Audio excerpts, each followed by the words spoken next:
tonight's Midtown Big Ideas Exchange event has been hosted by ACOM on High Holborn. It's the 10th event in our series of 12 and it's the last panel discussion.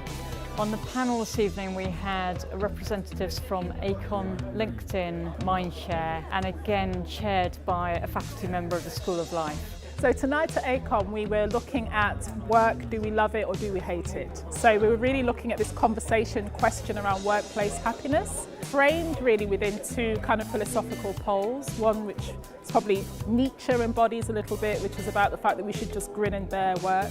And on the other hand, we've got kind of Theodore Zeldin, this idea that work should make us come alive.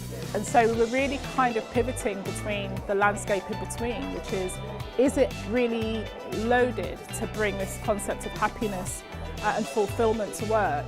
Or is it important that we're engaged, and how do we do that? How do we get more engaged in that space if that's what we need?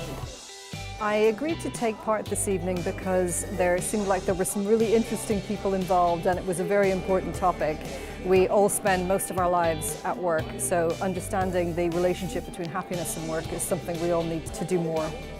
I think these sessions are really important. I think face-to-face communication and sitting in an environment that's comfortable where people can ask questions and talk about real issues is really important.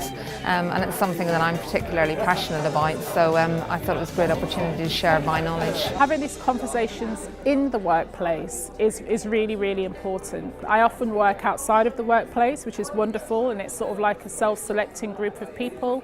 But there's something about being actually in the space where these conversations and questions are really, really important and prescient. I think the fact that it's been run by the organisations for their own workforces, giving them a kind of alternate space to have these conversations is really, really important. Next week on the 11th of February we have the 11th event. Join us at the Hoxton Hotel on High Holborn for conversation cocktails.